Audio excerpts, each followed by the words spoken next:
Hello, good morning, YouTube. This is Uncle Bear tuning in, just doing some more brain dumping. I wanted to share a dream that I had this early this morning on January 21st around 5 a.m. Um, I believe it's speaking to me and just anybody that's willing to hear. The whole reason why I was making this channel to begin with was to give honor to my late great Uncle Willie, who helped me or inspired me to become like a fisherman and to love fishing. And so this particular dream that I had early this morning, I was going fishing with my uncle, and it felt really good because, for me, it felt real. I haven't heard his voice since he passed, and just everything that I'm personally going through. Sometimes you miss people in your life who influence you, or that that you could like go to for advice. And so he was one of those people that he was like my Superman growing up, and so. I miss him greatly. So in this dream, we were just going on a fishing trip, and there wasn't really too much to it. We were kind of just driving in the truck, and like I said, kind of just preparing to go fishing, like trying to find go to like a bait shop somewhere and to get bait for what we were fishing for. And then I woke up, but I asked God or Yah to try to explain to me like what He was trying to get through to me. And this is what y'all told me this morning. He was instructing me to have patience. Again, us fishermen, you know where I'm going with this when I say it takes patience to go fishing. And so I love to go fishing, but I'm more passionate about spreading the truth. And to me, Yahusha/Jesus is the way, the truth, and the life. It says that no man will be able to see the Father Yah except through him. And so that's kind of why I've been more passionate about it. But see, the thing is, you know, I guess my passion can sometimes get you in trouble sometimes. There's a story in the Bible that talks about how Moses struck the rock and it got him into trouble as far as keeping him out of the promised land. Problem with Moses was he got so angry about the foolishness that he was saying that it caused him to have an emotional response. And he struck the rock, which in the word, the rock represents Jesus or Yahusha. And so he basically ended up hitting Jesus pretty much.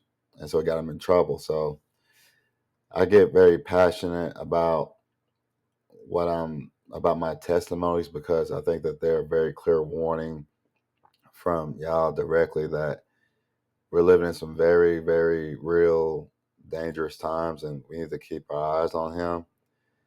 For those that have a ear to let them hear, that I made a video, or my last video I made, I gave a testimony about or my thoughts on how hell was real. And that's where the passion is coming from. I understand some people don't believe in it, but for me, it's as real as I'm speaking right now that hell is real. And so anybody that I care about or don't even know, like, I wouldn't wish hell on my worst enemy. And so, because it's just no escape from that. I mean, a trillion years is like a second to eternity. Like, there's just no escape from that. And so, for me, when I hear about people's stories about how God allowed them to, visit hell or to see glimpses of hell, I just haven't heard one person yet say that I want to go back. I haven't heard one person say that yet. I've heard people say I want to go back to jail, but I haven't heard people say that I want to go back to hell yet. And so that's just a place I don't wish on anybody if you are my worst enemy. I would rather, I've been told that my deliverance on how I spread the message is a little harsh. Honestly, guys, I would rather y'all be a little uncomfortable than to be tormented for eternity. If you don't like the tone of my deliverance, I don't really know what to expect from y'all in terms of his deliverance because he's not playing. I know that a lot of preachers like to spread the idea that he's a very loving, caring God. and he is. But for the ones that have children, I mean, how many times have you told your children, not to do something? And maybe when they were younger, you gave them a little grace because you realized that they were too young and didn't understand. Well, as they get older and grow, um, that grace tends to kind of run out because it becomes, well, you know better now.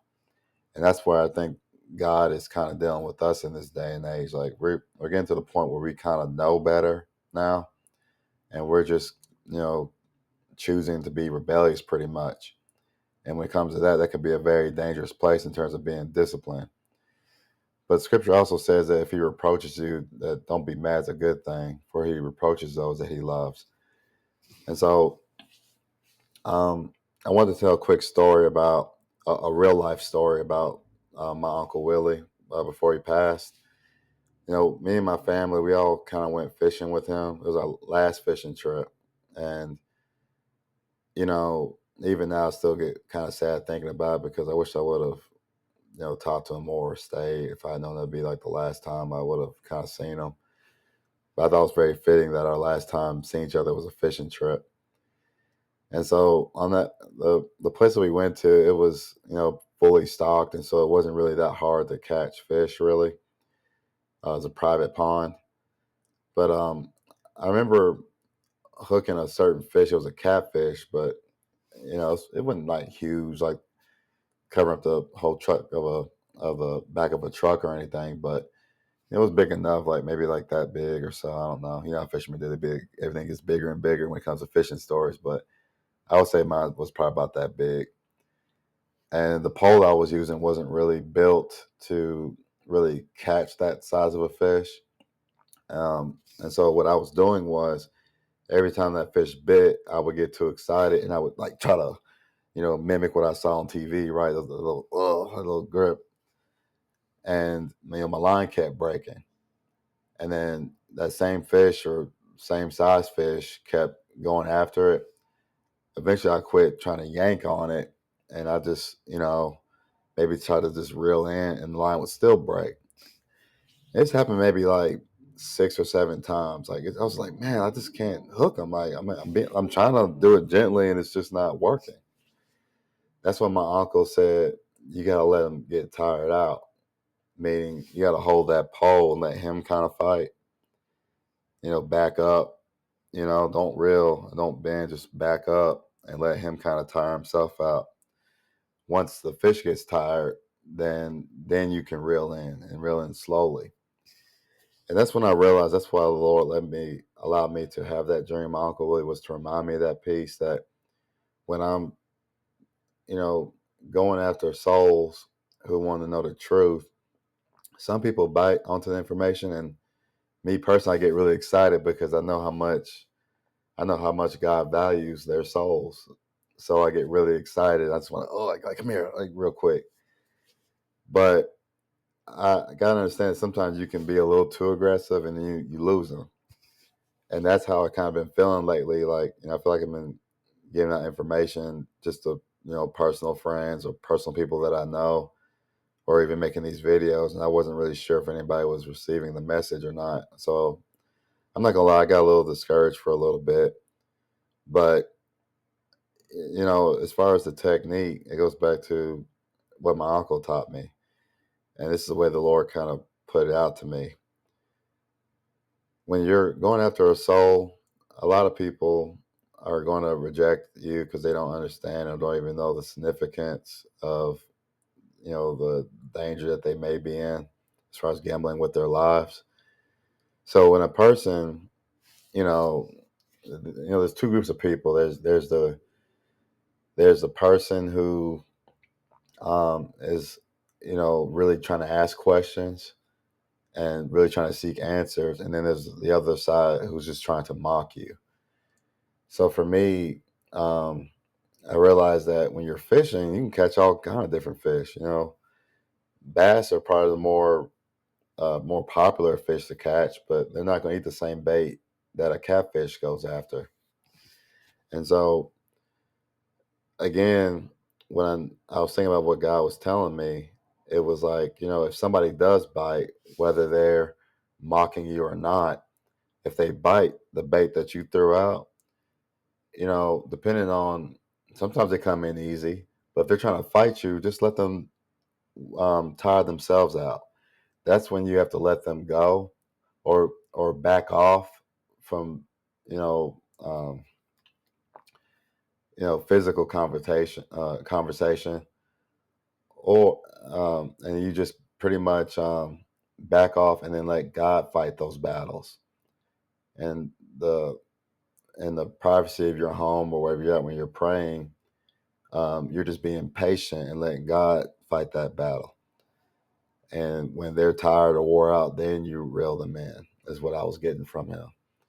Because there's just a lot of people who had a lot of opinions, and there's many different ways and all these different notions. And I get it. It's all very intriguing and temptation and all that, and tempting and all that. But at the same time, when I read my scriptures, there's only one way, and that way is very narrow. You know what I'm saying? So there's many different distractions, but that way is very narrow.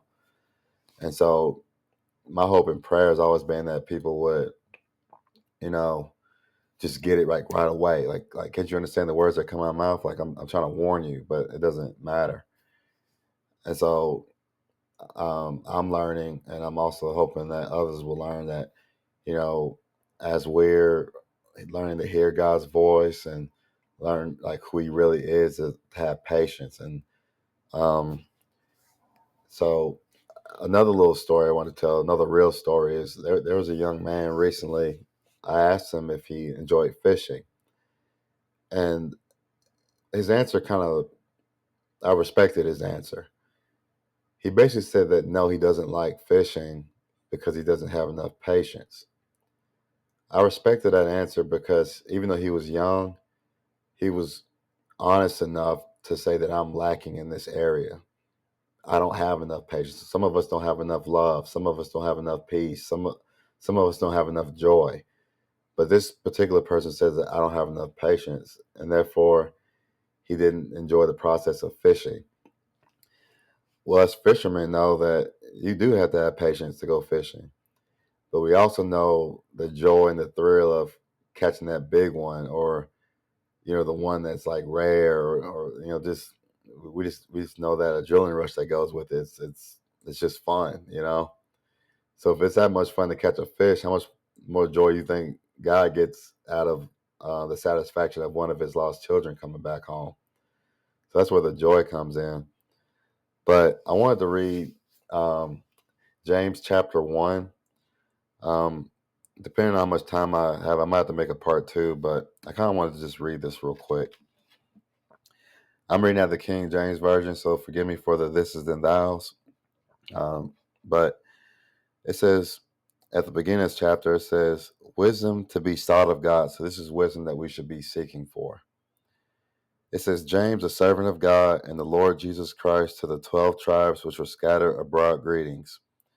My brethren, count it all joy when you fall into divers temptations, knowing this, that the trying of your faith worketh patience. But let patience have her perfect work, that you may be perfect and entire, wanting nothing. If any of you lack wisdom, let him ask of God, that giveth to all men liberally, and upbraideth not, and it shall be given him. But let him ask in faith, nothing wavering. For he that wavereth is like a wave of the sea, driven with the wind and tossed. For let not the man think that he shall receive anything of the Lord. A double-minded man is unstable in all his ways. Let the brother of low degree rejoice in that he is exalted, but the rich in that he is made low, because as the flower of the grass he shall pass away. For the sun is no sooner risen with the burning heat, but it withereth the grass, and the flower thereof falleth, and the grace of the fashion of it perisheth. So also shall the rich man fade away in his ways. Blessed is the man that endureth temptation, for when he is tried, he shall receive the crown of life, which the Lord hath promised to them that love him. Let no man say that when he is tempted, I am tempted of God, for God cannot be tempted with evil, neither the tempted tempteth he any man. But every man is tempted when he is drawn away of his own lust, and enticed. Then when lust hath conceived, it bringeth forth sin, and sin, when it is finished, bringeth forth death. Do not err, my beloved brethren. Every good gift, and every perfect gift is from above, and cometh down from the Father of lights, with whom is no variables, neither shadow of turning. Of his own will beget he us with the word of truth, that we should be a kind of first fruits of his creatures. Wherefore, my beloved brethren, let every man be swift to hear, slow to speak, slow to wrath. From the wrath of a man worketh not the righteousness of God. Wherefore, lay apart all filthiness and superfluitiness of naughtiness, and receive with meekness the engrafted word, which is able to save your souls.